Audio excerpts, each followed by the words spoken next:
My mother sounded Scottish, and she spoke with clarity. Her language definitely English, with quite a strong accent and the odd word of dialect. She was a serious critic of anyone who didn't enunciate their words and make themselves understood easily. Scots people can usually understand their own dialects, can catch regional differences, and generally communicate with everyone. However, there are exceptions. People so broad and unclear in their speech that it's difficult even for native speakers to make them out. For non-Scots, it's a nightmare. I know some New Zealanders who told me they couldn't understand what my father from the south of Edinburgh was saying at times.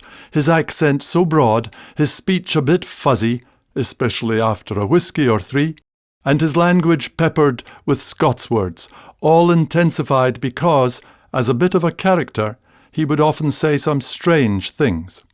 My mother used to say, "I didn't know where to put myself," usually after my father had said something a wee bit off the wall.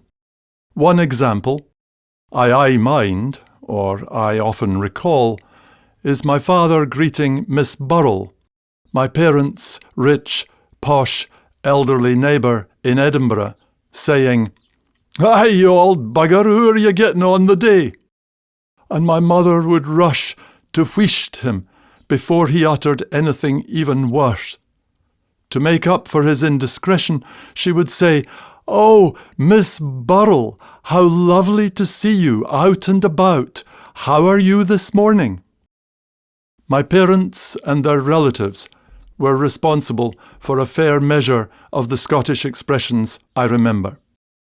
My grandfather would tell some daft story for the umpteenth time and always say after it, "Aye, that was a good one, eh?" I doubt if he ever said "good one" in all of his 86 years. Both my grandfather and father, to refer to where something was located at home, would always use the expression "ben the hoose" or "at the other end of the house." My dad would comment on other people's drinking habits with, "He's an awfy bugger for the drink," which was pretty rich, coming from one who enjoyed his dram, usually more than one. My father loved to chat and would say to people, "Sit down and gish your crack," which translates as, "Sit down, what do you have to say?" A drug dealer might be relieved to know there's another meaning to "give us your crack." Crack, in the spoken sense, is from Middle English, meaning loud conversation or bragging. In Scotland, it can mean news, something to tell me. "What's the crack?" My father seldom said floor. It was always flare. But if he referred to flowers, they were floors. He would ask me after I had been running and got out of breath, "What are you pechin' for?" Pech means to pant. "You're fair pechin' awa there. Sit down and hae a wee rest." My mother would use coorie doon and coorie in, meaning crouch down or snuggle in to take shelter. Family friends named their house Coorie Inn. Not a bad name. The word reminded me of the Robert Burns lines in To a Mouse. "Wee sleekit coorin timorous beastie," after his plough had ripped up its nest. In normal English, that translates as small, smooth, cowering, frightened creature. I am glad that Burns chose to write a lot in the vernacular. My mother also often used the word scoot, meaning go or leave quickly, as in, "I'll just scoot down to the shop and get some tea." I'm reminded of the noun scooter, usually thought of as something to ride on, rather than a person who goes quickly. Another word she used a lot was scunnert, as in, "I'm fair scunnert with this weather, can't get the washing done." So it doesn't mean happy. The weather was often worse than its common descriptor of dreich, probably fair comin' doon, that's the rain, which we thought would never stop at times. There would often be a snell wind with the rain. Both my parents would describe a cold, biting wind as snell, Aye, it's a snellion the day. Or in English, believe me, that's a biting one today. Interestingly, in Swedish, snål is the word for mean-spirited. I wonder if it's used in Swedish to describe wind. My mother would also use the word stucky to graphically describe someone, usually a woman, in an ill-fitting dress. I was told this was a diminutive of stuk, sheaves of wheat gathered together and stood up against each other to dry. However, on looking it up, I find it means a plaster cast, an idiot, or a shy person. I suspect my mother went to her grave thinking it meant a sheaf of wheat. Another language, even if it's your own, can have pitfalls of misplaced meaning. My mother would say keek for a quick look. I can hear her now saying, I took a wee keek, or I can see you keeking out there. My father didn't wear clothes. He called them clays.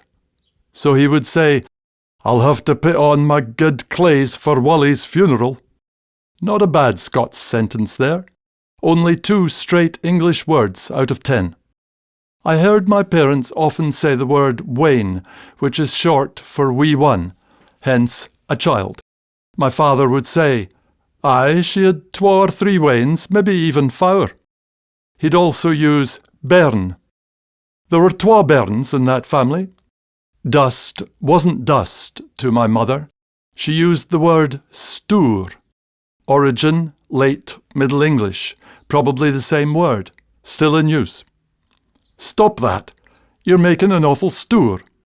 She also often used the word bally. B-A-L-L-Y. So nothing to do with dancing. It was a replacement swear word, similar to blooming, which she used a lot too. I can't find a reference to bally anywhere as a mild swear word. Perhaps it was one of her invented words, imagining something like, that bally dictionary doesn't have bally in it. She'd say, there's a limit, meaning that's enough, I've had enough. Her delivery was maybe more resonant than the expression. So I'd often get, that's enough, there is a limit, you know. She would say potatoes if she was in company, but at home it was, must put the tatties on, Dad'll be back soon. Funny, she never said hame, but Dad often used that instead of home. So, my mother being born in poverty needed to sound posher than my father, the wealthy farmer.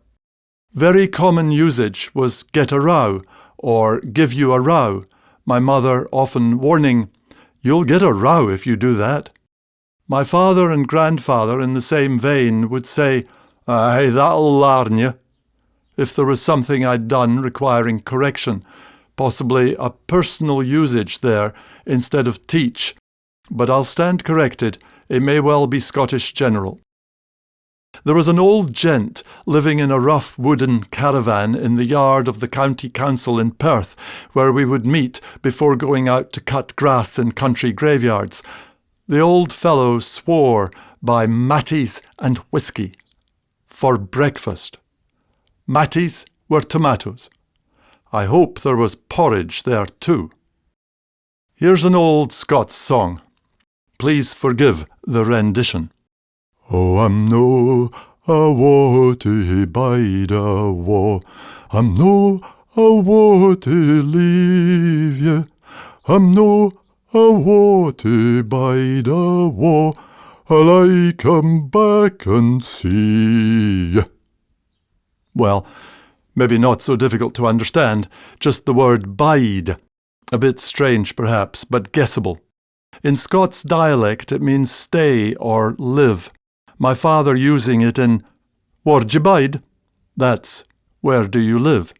Actually, in Scots, that question is more likely to be, where do you stay? Another variant. He'd also often say, bide there, dinna move, or bide still, if I was desperate to be off, not wanting my hair combed or my jacket brushed. I don't think he ever used the word still in that context. If he did, it would have been hold still. Hold being hold. Hold still. Another expression with hold comes to mind. I'd often be told, hold your whisht. Quite a nice sounding way to be told to keep quiet. Bide is still in use in standard English, in to bide one's time.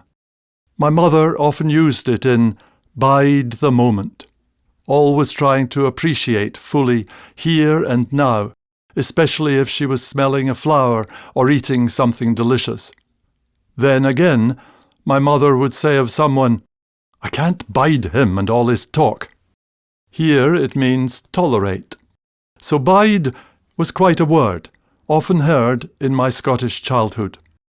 My grandfather, born in 1884, used to sing, No awa to bide awa, but with different words, thus, As I was walking down the Easter Road, I met a bunch of strangers. They said to me, Oh, we've come to see the Hibs beat the Glasgow Rangers. Easter Road was the name of the Hibernian Football Club ground in Edinburgh. Doon, in the song there, was oft used by my father for down, and he would also say toon for town, as in, I need to ging to the toon. Awa is away, as we've heard in Oh, I'm no awa to bide awa. I'm no awa to leave you.